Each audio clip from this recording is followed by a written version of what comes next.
Hello बच्चा लोग, welcome to the YouTube channel of Mrityunjay Academy. और आप हैं अपने शिवांश सर के साथ। तो प्रीवियस लेक्चर में कहाँ तक कंप्लीट कर लिया था? आज उसके अपन आगे देखते हैं। इलेक्ट्रिक डाइपोल नहीं, हाँ, इलेक्ट्रिक लाइंस ऑफ फोर्स आज कंप्लीट करना है। चलो देखते हैं उसको। इलेक्ट्रिक लाइंस ऑफ फोर्स लगा लो भैया, हेडिंग उठा लो, कॉपी जल्दी से आ जाओ। इलेक्ट्रिक लाइंस ऑफ फोर्स, इसको कहते हैं electric lines of force. Hindi में इसको बोलेंगे विद्युतीय बल रेखाएं।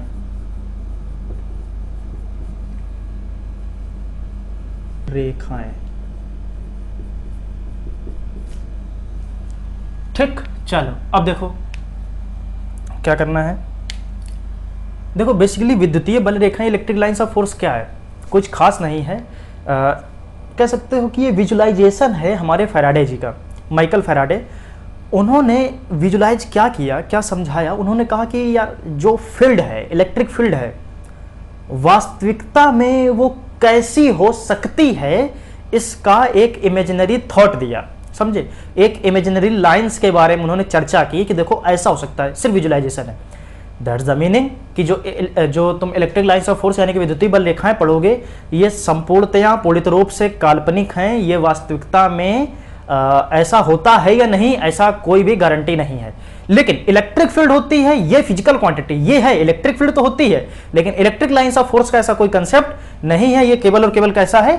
इमेजिनरी थॉट है। ठीक है, चलो तो सबसे पहले हम कुछ कह सकते हो पिक्चराइजेशन डायग्राम देखते हैं। कुछ ऐसे पिक्चर देखते हैं जिनसे हम फील कर पाए कि इलेक्ट्रिक लाइंस ऑफ फोर्स का क्या कंसेप्ट है। ठीक है, तो बात समझ में आ गई कि इमेजिनरी होती, इलेक्ट्रिक फील्ड होती है, लेकिन electric lines of force imaginary है। ठीक है, चलो तो शुरुआत करते हैं। सबसे पहले हम एक पॉजिटिव आइसोलेटेड चार्ज लेते हैं। पॉजिटिव आइसोलेटेड चार्ज,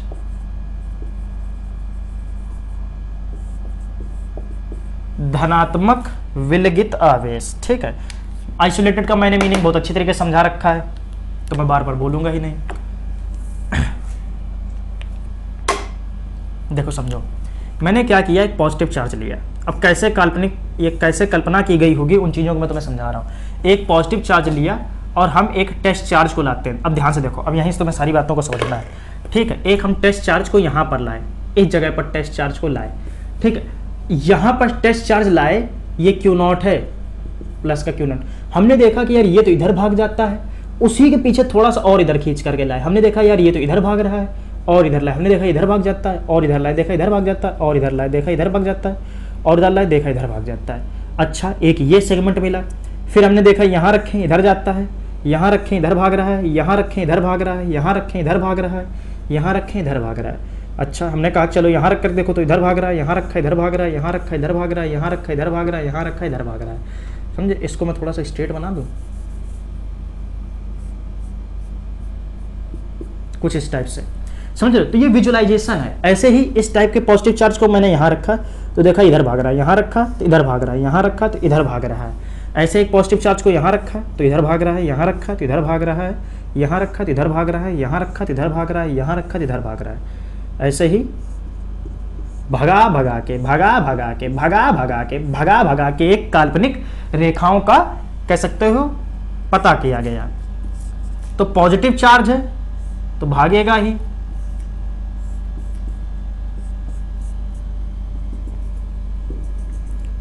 कुछ इस प्रकार से विजुअलाइजेशन बनता है।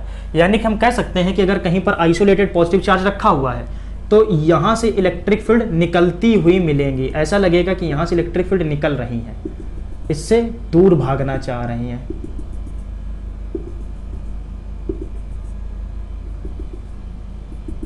कुछ इस टाइप से विजुअलाइजेशन, समझ रहे हो? यहां से मैं कह सकता हूं कि ये जो इलेक्ट्रिक लाइंस ऑफ फील्ड है, ये क्या कर रही हैं? दूर भाग रही हैं। ठीक, चीज समझ में आ गई? चीज समझ में आ गई? ये कैसे सोचा गया कि दूर भाग रहा है, यहां से निकल रहा है। ठीक, अब हम माइनस को लेते हैं।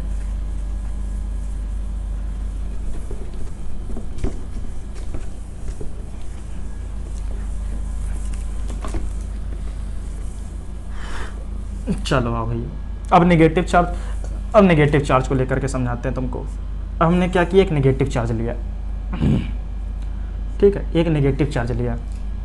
कहानी वही कि जब आवेश को, यानी कि जब चार्ज को यहाँ रखा तो हमने देखा ये चार्ज अब इसके पास भागने की कोशिश कर रहा है। समझे, चार्ज को यहाँ रखा तो हमने देखा अब इसके चार्ज इसके पास भाग रहा है, यहाँ रखा तो इसके पास भाग रहा है, यहाँ रखा तो इसके पास भाग रहा है। अब चार्ज इसके पास आना चाहता है, ये वही टेस्ट चार्ज ही है जो कि कैसा होगा, पॉजिटिव क्यू नॉट।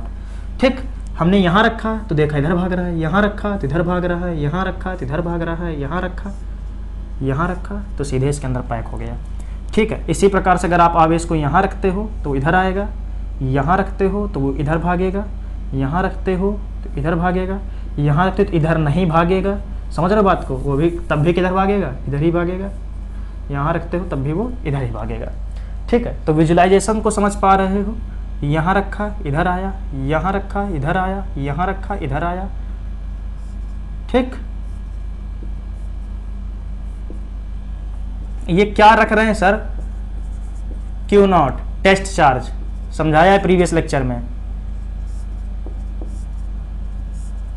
ये देखो, ये देखो, ये देखो, ये देखो, ये देखो, ये देखो, ये देखो, ये देखो, ये देखो।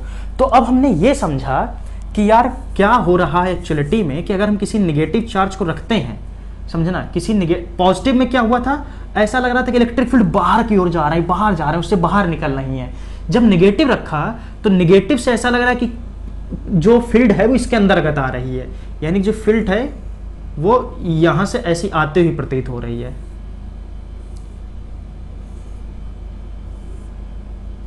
ये सारे तुमको बनाने हैं एक एक आकृति, ये कुछ ऐसा लग रहा है कि इसके पास आ रहा है। तो हमको एक तो बात बड़ी अच्छी तरीके से क्लियर हो गई कि अगर नेगेटिव होता है तो उसके पास आती हुई इलेक्ट्रिक फील्ड मिलती है, पॉजिटिव होता है तो उससे दूर जाती हुई इलेक्ट्रिक फील्ड मिलती है। पता कैसे किया, सिंपल सा, उठाओ टेस्ट चार्ज रखो और पता कर लो, उसमें ज्यादा दिमाग लगाना ही नहीं है। ठीक है, तो दो टाइप की विजुलाइजेशन हो गए। पहला, जब हम पॉजिटिव चार्ज को टेस्ट चार्ज लाते हुए देखते हैं, पॉजिटिव आइसोलेटेड चार्ज मानते हैं, एक नेगेटिव आइसोलेटेड चार्ज मानते हैं। ठीक है, दोनों पर हमने तुमको कहानी समझा दी। पहले पॉजिटिव आइसोलेटेड का बनाओगे, फिर नेगेटिव आइसोलेटेड का बनाओगे। ठीक है, लिखाने वाला जो बवंडर है वो मैं नोट्स में दे दूंगा, इंग्लिश की नोट्स अलग है, हिंदी की नोट्स अलग है। ये पढ़ना जरूरी है इस वजह से, क्योंकि इस पे भी बोर्ड काफी अच्छे अच्छे क्वेश्चन पूछता है। कैसे पूछता हूँ बताऊंगा, क्या चिंता कर रहा हूँ। अब देखो दूसरी कहानी, एक पॉजिटिव चार्ज लिया और कुछ दूरी पर एक नेगेटिव चार्ज लिया, इस जगह पर एक नेगेटिव चार्ज लिया। ठीक है, अब देखो क्या, अब हमको किस टाइप से इलेक्ट्रिक फील्ड लाइंस मिलती हैं। एक चार्ज को यहाँ रखा, देखा इधर भाग रहा है, यहाँ रखा देखा इधर भाग रहा है, यहाँ रखा देखा इधर भाग रहा है, यहाँ रखा देखा इधर भाग रहा है, यहाँ रखा देखा इधर भाग रहा है, यहाँ रखा देखा इधर भाग रहा है। ठीक है, तो ऐसा फील प्रतीत हुआ कि यार ये तो सीधा सीधा जा रहा है, समझे, यानी कि सीधे सीधे भाग रहा है। तो इसको अपन ऐसे सीधे ड्रॉ कर देंगे, ऐसे सीधे बना देंगे और कहेंगे ये फील्ड लाइंस कहाँ हुई, इधर गई। अब यहां से अगर आवेश को यहां रखा तो देखा वो इधर भागा, अगर आवेश को यहां रखा तो देखा चार्ज इधर भागा, फिर यहां रखा तो देखा कि वो थोड़ा सा डिफ्लेक्ट हुआ, फिर यहां रखा तो देखा वो फिर कुछ ऐसा हुआ, यहां रखा तो देखा कुछ ऐसा हुआ, यहां रखा तो ऐसा हुआ, यहां रखा तो ऐसा हुआ। दैट द मीनिंग, अगर मैं दूसरी भाषा में कहूँ तो ये फील्ड कुछ ऐसी गई। समझ रहे बात को, इसको थोड़ा सा कुछ ऐसे बनाते हैं और इसको ज़्यादा अभी दूर नहीं ले जाते, इसको थोड़ा सा और इसको पास से लगाते हैं, ऐसे ऐसे। ठीक है, ठीक। अब क्या हुआ, अब जब दूसरे पे देखते हैं तो वो थोड़ा सा उठा हुआ मिलेगा, ये यहां से थोड़ा उठा हुआ है, ये कुछ ऐसा प्रतीत हो रहा है कि ये लाइन इनको भगाना चाहती हैं, रिपेल कराती हैं। समझे, यहां पे रिपल्सन की कुछ फीलिंग आती है, ऐसा लगता है कि रिपेल हो रहा है। ठीक, प्रतिकर्षित हो रही हैं रेखाएं। ठीक, अब देखो और लाए, देखो कितना ऊपर ग्राफ गया, ये देखो, समझ रहे हो बात को। ऐसा होता है तो ऐसा लगता है कि देखो इन लाइनों को क्या कर रहा है, रिपल करा रहा है। ठीक, अब देखो, अब यहां से ये निकली तो जरूर, लेकिन वहां पहुंची नहीं, वहां कुछ इस टाइप से पहुंची, ऐसे। ठीक है, यानी कि कुछ इस प्रकार से इसका पिक्चराइजेशन, समझ रहे हो। अब देखो दूसरा कुछ ऐसा, ये ऐसा और ये ऐसा। देखो जितना इस पर पॉजिटिव चार्ज है उतना ही इस पर नेगेटिव चार्ज है, समझे। यानी कि सेम मैग्नीट्यूड है, यहां पे मैं लिख देता हूं सेम मैग्नीट्यूड के चार्ज हैं, डिफरेंट नहीं है, सेम मैग्नीट्यूड के चार्ज जैसा है, ठीक, जिससे आप कतई कंफ्यूजन ना हो। अब देखो अब यहां पर रेखाएं भी कुछ इसी टाइप से आ रही हैं,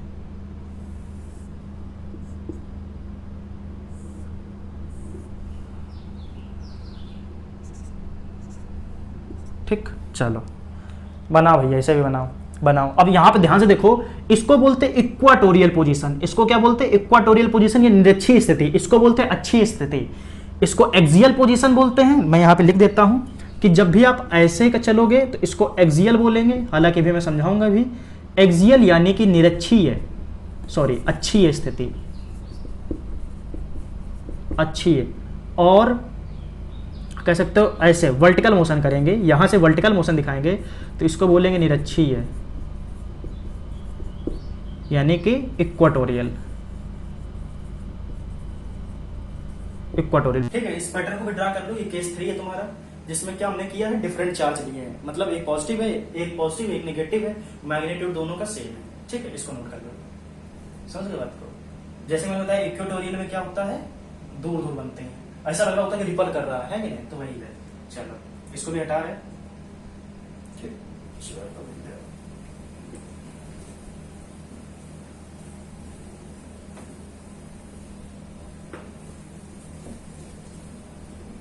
अब मान लो अगर सेम चार्जेस हों, एक यहां पर पॉजिटिव चार्ज है और एक यहां पर, आप नेगेटिव नेगेटिव ले लोगे, कोई खास बात नहीं है। पॉजिटिव में ऐसा जाएगा तो नेगेटिव में पलट जाएगा, समझ रहे बात को। अब क्या होगा, देखो ध्यान से सुनो, अब यहां से कहानी तुम्हारी बदलनी है। पॉजिटिव की जो फील्ड लाइन है वो इस प्रकार से बनती है,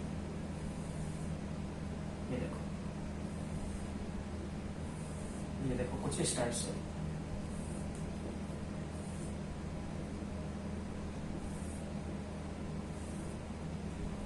अच्छा विजुलाइजेशन इनका किताबों में दे रखा है, तो किताबों से भी देखो।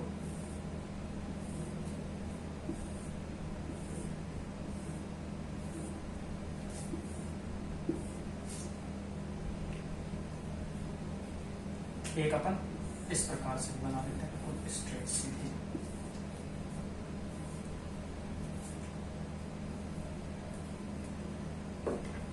ठीक। अब देखो ये इधर जाएंगी, ये इधर जाएंगी, ये इधर, ये इधर,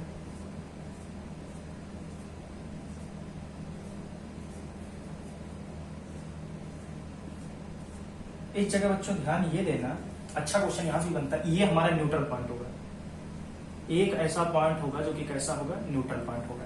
यहां पर क्या होगा कि ये वाला इसको इधर धक्का देगा और ये वाला इसको इधर धक्का देगा, जिसकी वजह से यहां पर इलेक्ट्रिक फील्ड क्या हो जाएगी, 0 हो जाएगी। तो ये जो बिल्कुल छोटा सा पॉइंट है जो कि मिड पॉइंट है, यानी कि मैं कह सकता हूं कि मिड पॉइंट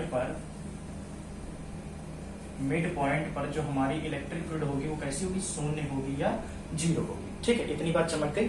चलो अब इस पिक्चराइजेशन को बना लो। यहाँ पे ध्यान देखो, इसको भी प्लस क्यू चार्ज लिया है, इसको भी प्लस क्यू चार्ज लिया। अगर ये प्लस 2q होगा तो ये भी प्लस 2q होगा। ऐसा नहीं हो सकता बच्चों कि इसको मैं प्लस 4q ले लूं और इसको प्लस 2q ले लूं और मैं कहूं कि ये रिप्रेजेंटेशन इसके लिए भी वैलिड है, तो ऐसा पॉसिबल नहीं है। इस केस को भी मैं थोड़ी देर बाद समझाता हूं। सेम मैग्नीट्यूड है, डिफरेंट नहीं किया। यहां से केस बनता है, उस केस को तुमको समझा देते हैं।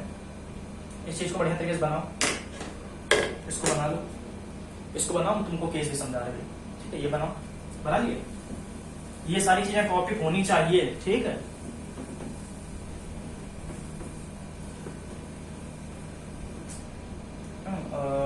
देखो अगर मैं बात करता हूँ केस फर्स्ट की, इसी के अंतर्गत में केस फर्स्ट है ये, ठीक। देखो अगर मान लो कुछ ऐसा है कि एक ये पॉजिटिव चार्ज है जो कि Q है, सेम है, ध्यान देना। एक यहाँ पर पॉजिटिव चार्ज लिया, Q है, सेम है, ये भी पॉजिटिव है, ये भी पॉजिटिव है, यहाँ पे बदला नहीं गया है। और मिड पॉइंट पर मैं इलेक्ट्रिक फील्ड पूछना चाहता हूँ, हालांकि ये वाले या ऐसे क्वेश्चन मैंने बहुत करा रखे हैं। और यहाँ पे इलेक्ट्रिक फील्ड कितनी होगी, 0 भी मैंने तुमको विजुअलाइजेशन करके दिखाया। अपन बोलते हैं कि ये डिस्टेंस r1 है और ये डिस्टेंस r2 है, ठीक है। अब मैं इसका कैलकुलेशन करते हुए नहीं घूमूंगा, बस इतना मैं समझाना चाहता हूं कि इसकी वजह से इधर जो बनेगा वो मान ले E1 है, इसकी वजह से इलेक्ट्रिक फील्ड जो इधर बनेगी वो E2 है। तो मैं कह सकता हूं जितना E1 होगा उतना ही E2 होगा, है कि नहीं भाई? जितनी E1 बनेगी उतनी E2 बनेगी, तभी तो यहाँ इलेक्ट्रिक फील्ड 0 होगी। सो मैं कह सकता हूं E1 is equal to the E2। अरे हाँ कि ना, E1 बराबर E2।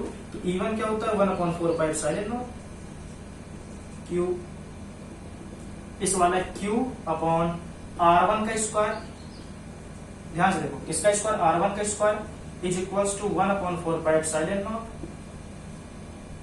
Q is equal to R2 का स्क्वायर। अब देखो Q ने Q को मार दिया, 4 एप्सिलॉन नॉट है 4 एप्सिलॉन नॉट को मार दिया, यहां भी बच गया 1/R1 का square is equal to 1/R2 का स्क्वायर। तो मैं कह सकता हूं कि R1 का square is equal to R2 का स्क्वायर। दोनों साइड स्क्वायर स्क्वायर है, स्क्वायर स्क्वायर बढ़ जाएगा, तो मैं कह सकता हूं R1 is equal to R2 का। तब पैसा कर देखो, यानी कि अगर सेम चार्जेस होंगे तो सेम चार्ज के लिए हमारी जो इलेक्ट्रिक फील्ड जहां पे 0 आ रही होगी, जहां पे न्यूट्रल होगी, वहां वो उसी पॉइंट पर न्यूट्रल होगी R1 is equal to R2 वाले पॉइंट पर। अगर मैं कहूं इसकी दूरी 2 मीटर है तो 1 मीटर पर हमारी इलेक्ट्रिक फील्ड कैसी होगी, 0 होगी। ये इसी चीज को प्रूव करता है। अब देखो दूसरा केस अगर मान लो एक पॉजिटिव चार्ज यहां है और एक पॉजिटिव चार्ज यहां है, ठीक है, एक पॉजिटिव चार्ज यहां, ये चीज नोट कर लेना है तुमको, ठीक। अब यहां वाला समझो केस, ठीक, हाँ चलो। यहां पे मैंने बोला ये Q1 पॉजिटिव है और यहां मैंने बोला ये Q2 पॉजिटिव है, ठीक है। डिस्टेंस वही, ये R1 दूरी है यहां से लेकर के यहां तक और ये R2 दूरी है, ठीक है। अब मैंने कहा कि मान ले कि ये एंड पॉइंट है। अब जरूरी नहीं कि ये मिड में है, ये मिड में है कंफर्म, लेकिन ये मिड में नहीं है, ऐसा कोई जरूरी नहीं है, क्योंकि भाई Q1 अलग हो सकता है, Q2 अलग हो सकता है। मान लीजिए 2 गुना वो 4 गुना, तो कहां पे एंड पे आ जाएगा न्यूट्रल पॉइंट उसका, मतलब मिड पॉइंट पे कहां आ जाएगा उसका न्यूट्रल पॉइंट, ठीक है। तो ये Q1 है, ये Q2 है, Q1 Q2 डिफरेंट हो सकते हैं, इसमें कोई संकोच वाली बात नहीं है। इस केस के लिए अपन क्या करेंगे, कहानी वही कि एक इलेक्ट्रिक फील्ड बनेगी E1 इधर साइड, एक इलेक्ट्रिक फील्ड बनेगी E2 इधर साइड, ठीक है। लेकिन हम तो ये जानते हैं भाई कि कहीं भी अगर ऐसा केस बन रहा होगा वो इक्विलिब्रियम में होगा, E1 is equal to E2 equilibrium में होगा ही होगा। तो अब E1 को मैं लिखता हूं 1/4 epsilon naught Q1 upon R square is equal to 1/4 epsilon naught Q2 upon R square. ध्यान से देख, E2 Q2 बनने देना, E1 Q1 की वजह से बना, 4 एप्सिलॉन मर गया, यहाँ पे क्या बचा, Q1 अपॉन R1 का square is equal to Q2 upon R2 का स्क्वायर। सिंपल सी बात, इसमें कोई, इसको इधर ले जाओ उसको इधर ले जाओ, तो ये बन जाएगा तुम्हारा सेगमेंट Q1 बटे Q2 is equal to R1 का स्क्वायर बटे R2 का स्क्वायर, या फिर मैं ऐसे भी कह सकता हूं Q1 बटे Q2 is equal to R1 बटे R2 का होल स्क्वायर। इस चीज को नोट कर लो, ये भी न्यूमेरिकल प्रॉब्लम में काफी काम आएगा, ठीक। ये मैंने 2 केस बता दिए, एक तो ये जब चार्ज डिफरेंट हो, एक तो ये जब चार्ज सेम हो, तो ये भी तुमको चीज बहुत जरूरत पड़ने वाली है, ये नोट कर लो। अब दूसरा केस दिखाता है, नोट करो इसको भी। अब जो मैंने बताया था तुमको पिछले लेक्चर में, रेखीय आवेश घनत्व, लीनियर चार्ज डेंसिटी, यानी कि रेखीय आवेश वितरण, लीनियर चार्ज डिस्ट्रीब्यूशन, क्या आया था, लेमडा। लेमडा को क्या बोलते हैं, रेखीय आवेश घनत्व, लीनियर चार्ज डेंसिटी। अब देखो मेरी एक बात को ध्यान से सुनो, जो मैं समझाना चाह रहा हूं उसको ध्यान सुनो। मान लो कि एक सिंपल सा तार है, ध्यान सुनो मेरी बात को, मान लो, ठीक है। अब समझो कि अगर मान लो एक सिंपल सा मैं तार लेता हूं, एक ये सिंगल स्ट्रेट वायर है अपने पास, और इस पे पर अगर पॉजिटिव चार्ज डालते हैं तो क्या होगा। क्या ये वाला केस अपन कर चुके हैं प्रीवियस लेक्चर में, हाँ कि ना, ठीक है, ये वाला कर चुके हैं केस। चलो अब देखो क्या होगा, यहाँ से जो इलेक्ट्रिक फील्ड लाइंस बन रही होंगी वो कुछ इस टाइप से होंगी,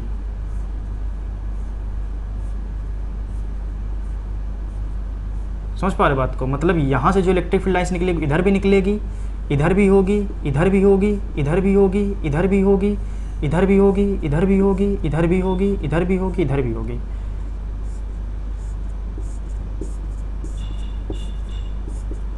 समझ लो, कुछ सितारा बन जाएगा।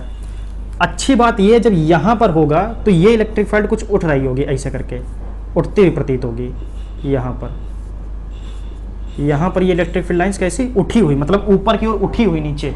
और यहाँ पर भी सेम तरीके से अगर मैं बोलूँ तो यहाँ पर भी ये कैसा होगा, उठा हुआ प्रतीत हो। ऐसा लग रहा होगा कि यहाँ से इलेक्ट्रिक फील्ड लाइंस क्या कर रही हैं, उठ रही हैं। ये विजुअलाइजेशन थोड़ा सा बढ़िया नहीं हुआ, इसके लिए मैं तुमको कुछ दिखाना चाहूँगा। ठीक है, आप हेयर कॉम्ब देखा होगा, ठीक, मेरे पास है ये, हालांकि उपस्थिति इस जगह पर। ये कुछ इस टाइप से होता है, समझे। हालांकि थोड़ा सा टूट गया है, कोई दिक्कत नहीं, अपन फिर भी समझ लेंगे। देख लो इस वाले में क्या देख रहे हो कि देख रहे हो हर जगह क्या है कि ये लाइनें निकली हुई हैं। इसी प्रकार से जब एक सिंगल तार पर हम चार्ज डालते हैं, ये बिल्कुल स्ट्रेट वायर है। कैसा है, सीधा तार है और स्ट्रेट वायर है। तो इलेक्ट्रिक फील्ड लाइंस कुछ इस प्रकार से निकलती हुई नजर आती है, मतलब हर जगह। देखो ये हर जगह है, देख रहे हो, देख पा रहे हो, ये हर जगह कैसी है, फैली हुई हैं। समझ रहे हो बात को। और इधर के क्षेत्र में इलेक्ट्रिक फील्ड लाइंस ऊपर उठी होती हैं, इधर के क्षेत्र में इलेक्ट्रिक फील्ड लाइंस ऊपर उठी हुई होती हैं। ठीक है, तो मेरे हिसाब से ये बात तो क्लियर हो गई होगी। ये अलग चीज है। अगर मैं तुमको दिखाता हूं सरफेस का, इसको हटाते हैं, इसको भी बना लेना अपनी कॉपी में सही से। ये सारी चीजें अभी मैं यहीं पे दिखा दे रहा हूं, गॉस में भी दिखाना पड़ेगा, फिर भी मैं यहां पे दिखा दे रहा हूं। अगर मान लो सरफेस की बात करता हूं मैं, जैसे मान लो मैंने तुमको बताया था कि मान लो ये कोई नोटबुक है, ठीक है, ये कोई अपनी नोटबुक है, इसका ये फ्रंट व्यू है। ये शायद अभी समझाया था प्रीवियस वाले लेक्चर में, ये फ्रंट व्यू है। और इसका अपन अगर साइड व्यू देखेंगे तो कुछ ऐसा होगा। ये इसका कैसा है, ये इसका साइड व्यू है। ठीक, कोई दिक्कत। ये इसका सामने से देखेंगे तो कॉपी ऐसी दिखती है। फिर वही वाली बात, सामने से देखने पे कॉपी ऐसी दिखेगी और इधर से देखने पे कॉपी कैसी दिखेगी, ऐसी दिखेगी। ठीक है, तो ये इसका साइड व्यू है। अब अपन ने क्या किया, इस पर चार्ज है, इस पर क्या है, अच्छी तरीके से पॉजिटिव चार्ज अपन ने भर रखा है। अब ध्यान से देखो, अब यहाँ पे तुम्हें बात समझने वाली, यहाँ की जो फील्ड लाइंस बनेंगी वो ऐसी होंगी।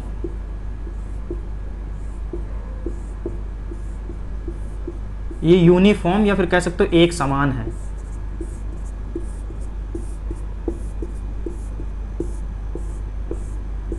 समझ रहे हो बात को। ये कुछ ये कैसे हैं, बाहर निकलती हुई हैं।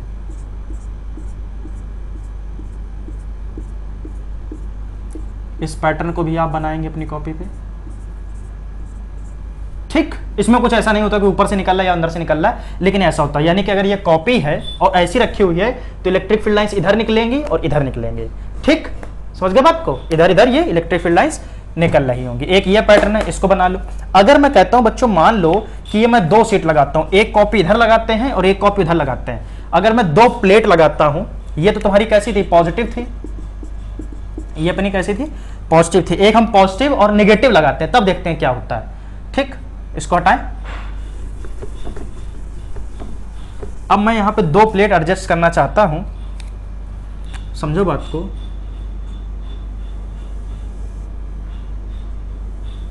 एक ये प्लेट है जो कि positive positive positive positive positive positive positive, एक ये प्लेट है,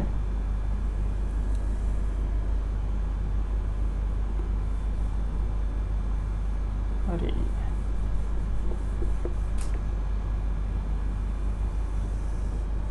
ठीक, इसको अपन नेगेटिव चार्ज देते हैं, ये नेगेटिव है। समझो ये प्लेट्स हैं ऐसी, हम सामने से देख रहे हैं तो ऐसी दिख रही है, वरना ये हैं ऐसी ऐसी। ठीक है, ऐसे करके हमने दो प्लेटें लगा दी हैं, एक पर नेगेटिव चार्ज है और एक पर पॉजिटिव चार्ज है। कोई शंका वाली बात, कोई शंका वाली बात नहीं, कोई इसमें दुविधा की बात नहीं है। अब ध्यान से सुनो। अब क्या होता है एक्चुअलिटी में कि यहाँ की जो फील्ड लाइंस हैं वो ऐसी बनती हैं, मतलब बीच में तो पैरेलल है, ये बीच में एक दूसरे कैसी हैं, पैरेलल्स हैं। अच्छा, ऐसा होता क्यों है वो भी मैं चलो बता देता हूँ भाई। ये देखो, ठीक है। अब जब हम लास्ट पॉइंट पर पहुंचते हैं आकर के, तो ये कुछ उठ जाती हैं ऐसे ऐसे ऐसे ऐसे। ठीक, कहानी वही, देखो पॉजिटिव से निगेटिव की ओर ही जा रही हैं। ये देखो, ये देखो पॉजिटिव से नेगेटिव की ओर ही जाती हुई प्रतीत हो रही हैं। ठीक, पॉजिटिव से नेगेटिव की ओर जा रहे हैं। अब बात को मेरी ध्यान से सुनो। एक्चुअलिटी में हुआ क्या कि एक लाइन ये है और एक लाइन ये है, एक लाइन ये है, एक लाइन ये है। तो एक्चुअलिटी में ये वाली लाइन इसको रिपल करती है तो ये नीचे की ओर ढकेगी, और ये वाली इसको रिपल करेगी तो ऊपर की ओर ढकेगी। तो नहीं, तो जैसे ये हुआ क्या कि मान लो एक ये है और एक ये है, ठीक। अगर इसके इधर रखेंगे तो ये क्या करेगा, झुक जाएगा, यानी कि ये कुछ इस शेप में चली जाएगी, ऐसे ऐसे, समझ रहे हो बात को। तो वही होता है कि इसने इसको धक्का दिया तो नीचे गई, इसने उसको ऊपर धक्का दे दिया तो ऊपर गई। तो ना तो वो नीचे जाती ना ऊपर जाती, तो कैसे हो जाती, पैरेलल। इसी वजह से यहाँ पैरेलल होती हैं और यहाँ पर उनको धक्का लगता है तो ये थोड़ी बेंड हो जाती है, और यहाँ ऊपर उनको धक्का लगता है तो वो बेंड हो जाते हैं। सिंपल सा यही फंडा होता है और कोई खास बात नहीं है। तो इस चीज को भी बनाओ अच्छी तरीके से। एक ये पैटर्न हो गया तुम्हारा, हाँ बस ठीक है, इतना काफी है। अब हम बात कर लेते हैं इनकी प्रॉपर्टीज की, ठीक है। अब हम बात कर लेते हैं इनकी प्रॉपर्टीज की। तो बड़ा सिंपल सी, कोई खास बात नहीं है, कम से कम 8-10 लाइनें लिखनी होती हैं प्रॉपर्टीज के लिए। अब मैं लिखाऊंगा नहीं क्योंकि हिंदी में लिखा हो इंग्लिश में लिखा हो ऐसे नहीं बन पाएगा। हिंदी के नोट्स हैं, इंग्लिश के नोट्स हैं, हिंदी के नोट्स में हिंदी तरीके से लिखा, इंग्लिश के नोट्स में इंग्लिश तरीके से लिखा। मैं प्रॉपर्टीज एक एक करके सारी बता देता हूं। जैसे कि पहली प्रॉपर्टी ये है, सिंपल तरीके से तुम कह सकते हो कि पॉजिटिव चार्ज से इलेक्ट्रिक फील्ड लाइंस निकलती हुई प्रतीत होती हैं और नेगेटिव चार्ज पर जाती हुई प्रतीत होती हैं। यानी कि कह सकते हो आप इस प्रकार से कि पहले तो इलेक्ट्रिक लाइंस इमेजिनरी होती हैं, दूसरा कि पॉजिटिव चार्ज से इलेक्ट्रिक फील्ड निकलेगी, इलेक्ट्रिक फील्ड लाइंस बनेंगी यानी कि निकल रही होंगी और माइनस की ओर जाकर के टर्मिनेटेड हो रही होंगी या खत्म हो रही होंगी। अच्छी बात यह कि इनमें कोई भी क्लोज लूप नहीं बनता है, ध्यान दो, कोई भी क्लोज लूप नहीं बनता है। पॉजिटिव से निकलती हैं और नेगेटिव पर जाकर के खत्म हो जाती है, दैट्स इट। कोई लूप नहीं बन रहा, ऐसा नहीं हो रहा होता है कि नेगेटिव से भी निकल करके पॉजिटिव तरफ आ गई, ऐसा नहीं होता है, ठीक है। तो क्लोज लूप नहीं बनाते हैं, पॉजिटिव से निकलते हैं, नेगेटिव की तरफ जाकर के टर्मिनेट हो जाते हैं। और इसे छोटे मोटे 2-3 पॉइंट है उनको देख लेते हैं। जैसे कि कोई भी दो लाइंस एक दूसरे को काट नहीं सकते, जैसे मान लो ये और ये है, तो यहां पर एक इलेक्ट्रिक फील्ड लाइंस मान लो ये हैं और ये हैं, तो ये एक दूसरे को काटेंगे नहीं। रीजन वाज दैट यहां पर इलेक्ट्रिक फील्ड की दो, मतलब यहां पे फोर्स हमको दो टाइप की दिखेंगे, एक तो ये फोर्स की डायरेक्शन होगी और एक ये फोर्स की डायरेक्शन होगी। यानी कि किसी एक चार्ज पर दो फोर्स लगे ऐसा पॉसिबल नहीं हो सकता है, समझ रहे हो बात को। तो एक ये पॉइंट हो गया तुम्हारा। और तुम ये कह सकते हो मान लो अगर इलेक्ट्रिक फील्ड लाइंस बनी हुई हैं, तुमको एक सिनेरियो में हम 2-3 पॉइंट यहीं पर गिना देते हैं, एक बनाते हैं सिनेरियो, उसी में 2-3 पॉइंट एक साथ बन जाएंगे। देखो कुछ इस टाइप से,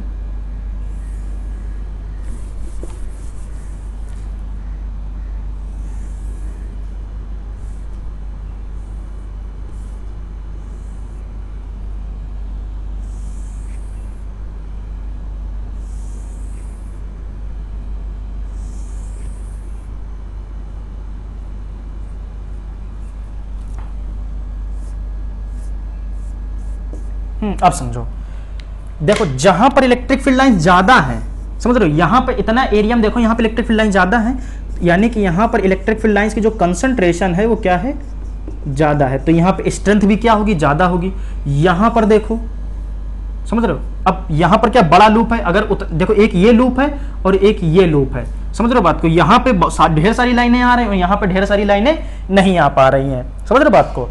तो मीनिंग क्या है कि एक परफेक्ट एरिया में कितनी लाइन कंसंट्रेटेड होती हैं ये डिपेंड करता है उसके एरिया पर। अच्छा ज्यादा हो जाएंगे तो वहां पे इलेक्ट्रिक फील्ड की स्ट्रेंथ ज्यादा होगी। अगर मैं कहता हूं ये पॉइंट E1 है, ये पॉइंट E2 है, ये पॉइंट E3 है, समझ रहे बात को। एरिया मैं सेम लेता हूं, मैं कहता हूं ये भी इतना एरिया है, ये भी इतना एरिया है और यहां भी इतना ही एरिया है, तो किस पॉइंट पर जाकर के ज्यादा इलेक्ट्रिक फील्ड होगी, यानी कि E1 is greater than E2 is greater than E3। मेरे कहने का मतलब ये है यहाँ पे ज्यादा स्ट्रेंथ है क्योंकि ज्यादा इलेक्ट्रिक फील्ड है, यहाँ पे कम है, यहाँ पे और कम है। अच्छा दूसरी बात ये कि इस जगह पर यहाँ पर हमारी यूनिफॉर्म इलेक्ट्रिक फील्ड नहीं है, ये नॉन यूनिफॉर्म है, क्योंकि इस जगह क्या कर रही है, डेविएट हो रही है, तो ये नॉन यूनिफॉर्म है, नॉन यूनिफॉर्म यानी कि असमान विद्युत क्षेत्र है।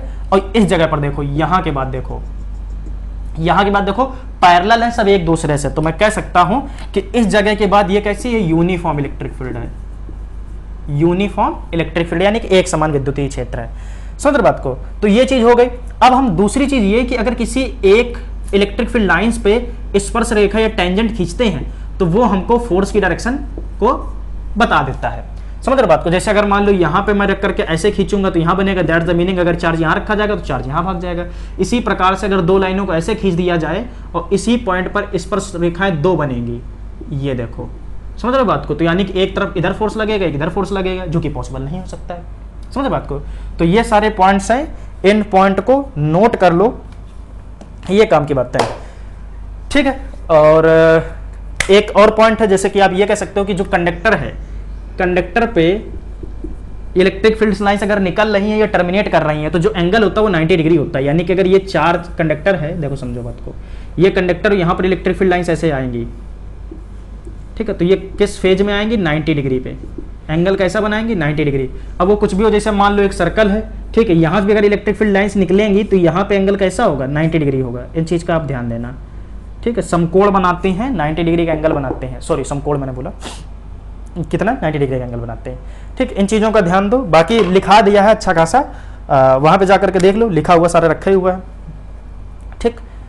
अब बात करते हैं एक दूसरी चीज़ की, वो भी इसी से रिलेटेड है, उसको भी मैं समझा देता हूँ।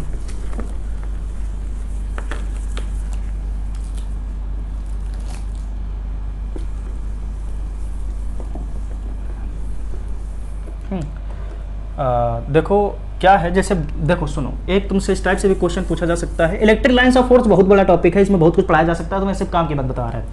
अगर मान इस जगह पर +8Q चार्ज है, ठीक है, इस जगह +8Q चार्ज है, और यहाँ पे अपन लेते हैं,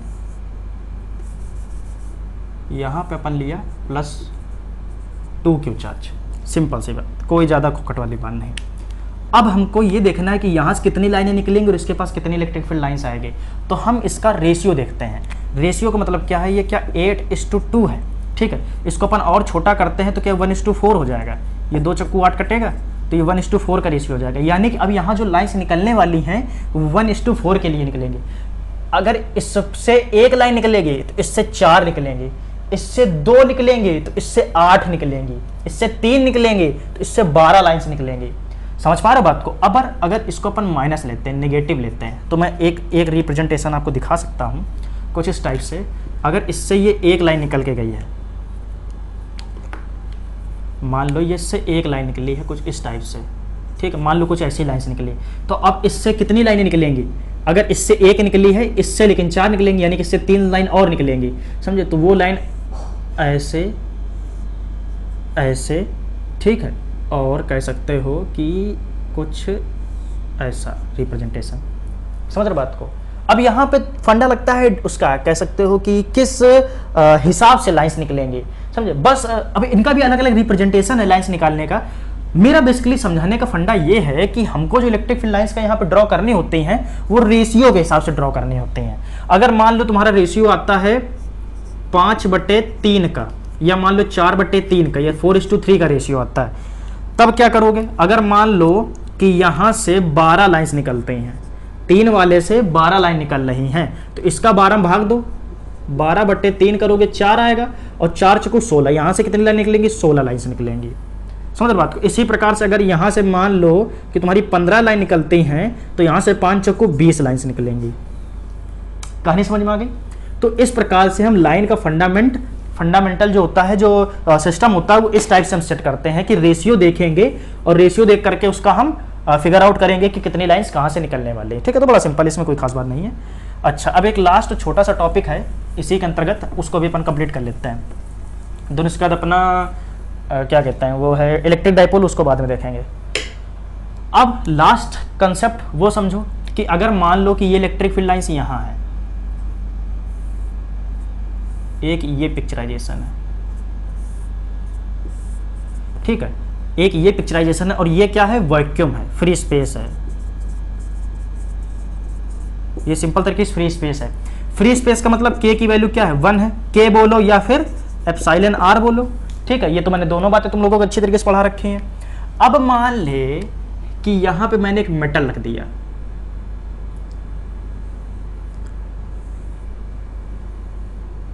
यहाँ पे एक मैंने मेटल रख दिया, ये मेटल है, और मेटल की के क्या होता है? इनफाइनाइट होता है, समझे। ये एप्सिलॉन r बोलो, इनफाइनाइट होता है। अब यहाँ से जो इलेक्ट्रिक फील्ड लाइंस बनेंगी वो कुछ ऐसी बनेंगी,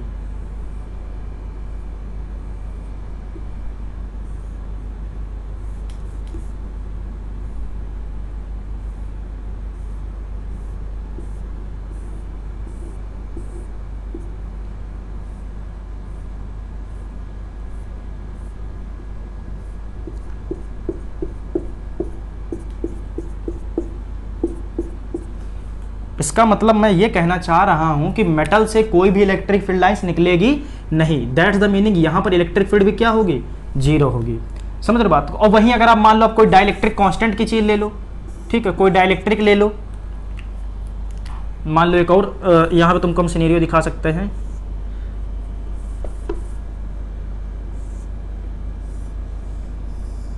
ठीक है, ये हमारा कुछ भी है जिस, ये बेसिकली डाइलेक्ट्रिक मान लो,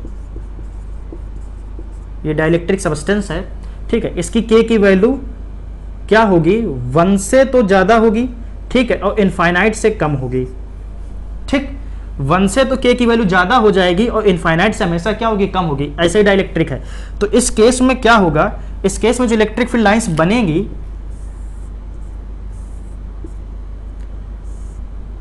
वो भी अलग टाइप से। मान लो ऐसा नहीं कि सारी इलेक्ट्रिक फील्ड लाइंस इससे होकर के जाएंगी, कुछ होकर के जाएंगे और कुछ होकर के नहीं जाएंगे। ठीक, यानी कि इलेक्ट्रिक फील्ड होगी लेकिन कम होगी। अब इन तीन केस में मैं पूछता हूं सबसे ज्यादा इलेक्ट्रिक फील्ड कहां होगी। अगर मान लो मैं कहता हूं ये E1 है, ये E2 है और ये E3 है, ठीक है, सबसे ज्यादा इलेक्ट्रिक फील्ड किसमें होने वाली है, तो सबसे ज्यादा इलेक्ट्रिक फील्ड तुमको इसमें देखने को मिलेगी, E1 में। E1 में इलेक्ट्रिक फील्ड ज्यादा होगी, फिर E3 में और फिर E2 में। और E2 में तो जीरो होगी इलेक्ट्रिक फील्ड क्योंकि मेटल है वहां पर। इस केस को तुम ऐसे भी समझ सकते हो, पहले तो तुम ये तीनों पिक्चर बनाओगे सही से, ठीक है। इन तीनों पिक्चरों को बनाओ अच्छी तरीके से अपनी कॉपी में, फिर मैं तुमको एक्सप्लेन भी कर देता हूं। देखो ये बिल्कुल वही वाला फंडा है। अपन क्या जानते हैं, हम लोगों ने फॉर्मूला क्या पढ़ा है, E = F/Q, ठीक है। यहीं से हमारा क्या निकल के आया, 1/4πε0 Q/r², ठीक है। मैं कहता हूं फॉर फ्री स्पेस,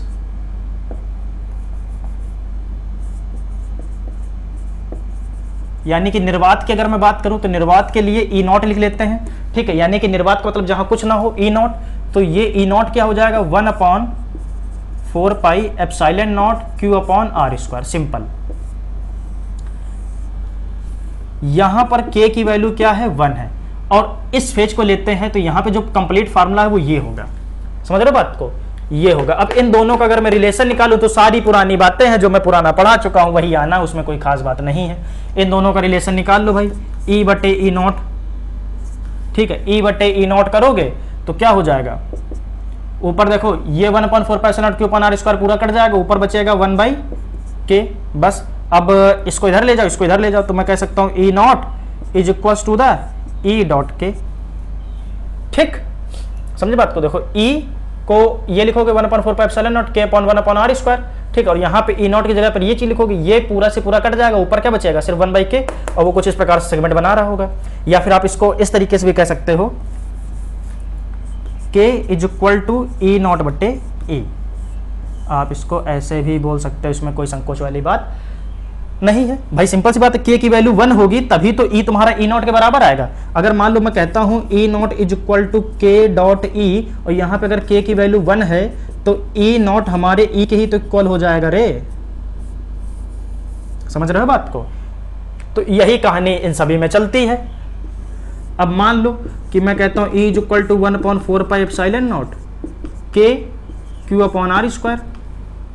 इस अब देखो E is inversely proportional to the K अगर बढ़ेगा तो इलेक्ट्रिक फील्ड क्या करेगी, घटेगी। और K मान ले बहुत ज्यादा बढ़ गया तो इलेक्ट्रिक फील्ड बहुत ज्यादा घट गई। अगर K मैंने बोला E इज प्रोपोर्शनलिटी, तो K अगर अनंत हो गया तो सिंपल सी बात है E क्या हो जाएगा, जीरो हो जाएगा। समझ गए बात को। अब मुझे कुछ समझाने की जरूरत नहीं है, मेटल में इलेक्ट्रिक फील्ड जीरो होती है। इसका मैथमेटिकल रिप्रेजेंटेशन है वो कुछ इस प्रकार से होगा। और फ्री स्पेस में इलेक्ट्रिक फील्ड कितनी होगी, 1/4πε0 Q/r²। और अगर इलेक्ट्रिक फील्ड किसी डाइलेक्ट्रिक सब्सटेंस के अंदर हम देखते हैं तो उसके लिए हमको K की वैल्यू पता होनी चाहिए। That's it. बाकी इसमें कोई खास बात नहीं है। सुपरपोजिशन का कंसेप्ट जैसा उसमें पढ़ा है वैसे इसमें, तो यहाँ पे मुझे नहीं लग रहा है कि पढ़ाना चाहिए। इतनी बातों को क्लियर रखो, इतनी बातें जानना तुम्हारे लिए जरूरी है। इसके बाद हमको पढ़ना है इलेक्ट्रिक डाइपोल, जो कि नेक्स्ट लेक्चर में हम लोग देखते हैं, ठीक है। ये बातों को अच्छी तरीके से पिरो लो। चलो भाई इसको नोट कर लो, फिर मिलते हैं हम लोग नेक्स्ट लेक्चर पे।